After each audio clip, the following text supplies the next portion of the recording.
साथियों का भी आपके माध्यम से, जिन्होंने निष्पक्ष होकर के मऊ के घोसी विधानसभा के चुनाव में सच्ची जानकारी और निष्पक्ष होकर के सूचनाएं जनता तक पहुंचाई। मैं अपने पत्रकार साथियों का भी धन्यवाद देता हूँ। घोसी की घोषणा की और ये जीत का संदेश घोसी विधानसभा की जीत की घोषणा ने नया रास्ता राजनीति में दिखाया है और सबसे बड़ा संदेश यही है कि कार्यकर्ता नेता अपना चुनाव समझ करके और इसी तरीके से आंदोलनकारी बनकर के सरकार के खिलाफ खड़े हो जाएंगे तो लोकतंत्र भी बचेगा, संविधान भी बचेगा और देश को नया रास्ता मिलेगा। मुझे उम्मीद है कि जिस तरीके से घोसी विधानसभा की जनता ने मतदान किया है और देश को संदेश दिया है, आने वाले समय में ऐसे ही परिणाम होंगे। जब किसान, बुनकर भाई और पीडीए मिलकर के सहयोग करेगा, मदद करेगा, तो परिणाम लोकसभा के 2024 के भी नए होंगे। मैं सुधाकर सिंह जी को और उनके पूरे साथियों को जो आज इस हॉल पे बैठे हैं, मैं उनका धन्यवाद भी देता हूं, आभार भी प्रकट करता हूं और इस जीत के लिए बहुत बहुत मुबारकबाद उनको मैं देता हूं। सरकार जितना दबाव बनाना चाहती थी रेड कार्ड देकर, या खास करके जो हमारे मुस्लिम भाई मतदाता जा रहे थे उनके ऊपर दबाव बनाने का काम किया, अधिकारियों के माध्यम से जो कुछ कर सकते थे वो किया, लेकिन उसके बावजूद भी घोसी की जनता सुधाकर सिंह जी के साथ खड़ी दिखाई दी। साइकिल चुनाव चिन्ह पे एक एक वोट डाल करके उन्होंने ऐतिहासिक परिणाम दिया।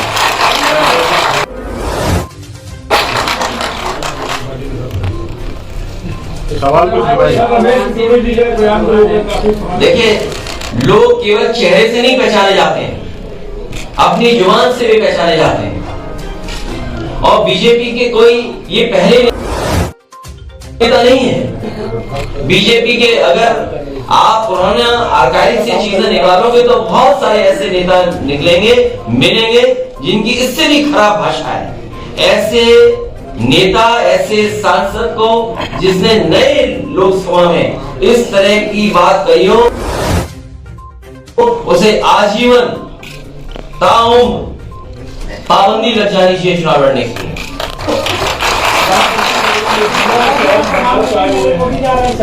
तो देखिए, बनारस आए, क्यूटो तो नहीं आए ना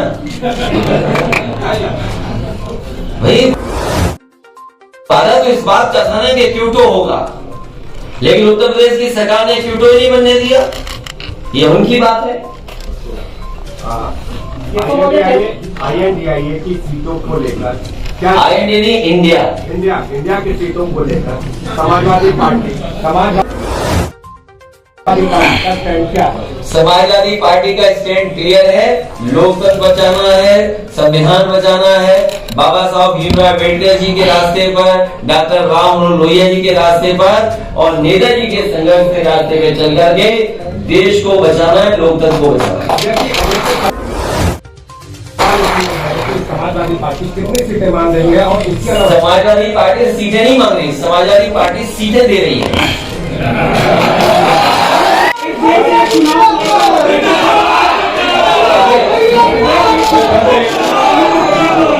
अरे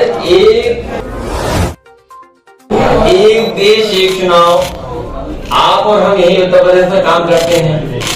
अगर उत्तर प्रदेश में विधानसभा का भी चुनाव हो जाए 1 साल बाद या 6 महीने बाद, तो हम समाजवादियों से और उत्तर प्रदेश की जनता से ज्यादा खुश कौन होगा?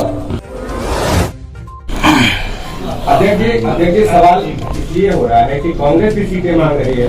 ये मांगना तो अच्छी बात है, तो हम और आप तय थोड़ी करेंगे। हमें और कांग्रेस या जो भी दल है उनको मिलकर के तय करना है।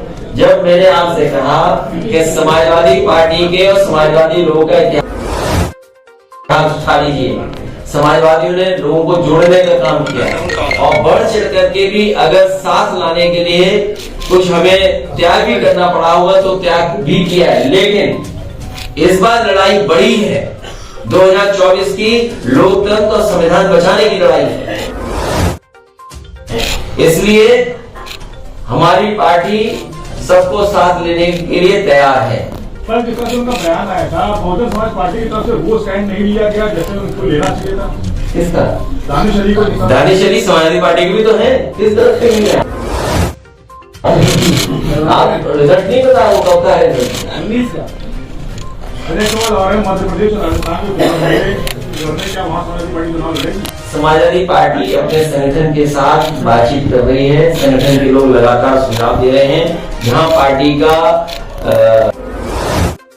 संगठन है और पार्टी जो गठबंधन बना है बड़ा देश का, बातचीत कर करके आगे बढ़ेंगे। केतन मौर्य का कहना है कि एक घोषी जीत कर बहुत खुलने की जरूरत नहीं है, 2024 में पता चल जाएगा समाजवादी पार्टी को। ये कौन है भाई?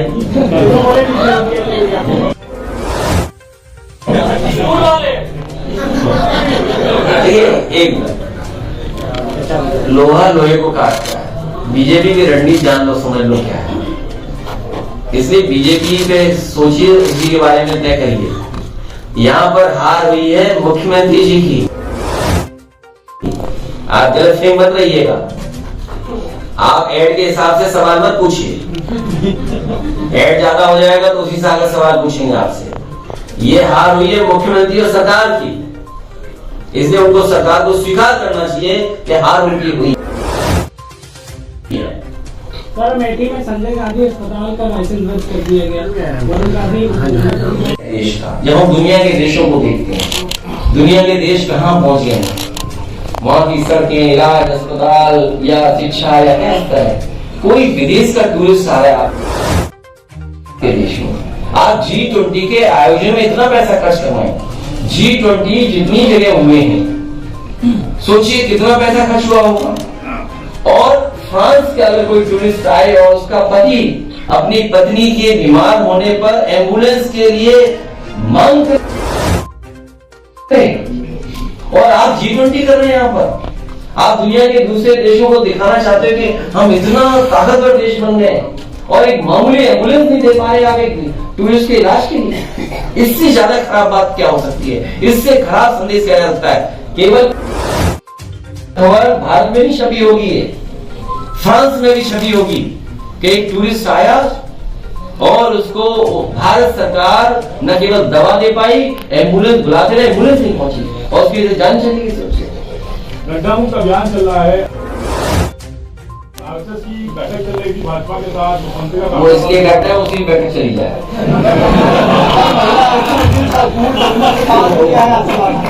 अब तो पत्रकार सवाल ही एक ही लाइन में 2 सवाल पूछ रहा है भाई।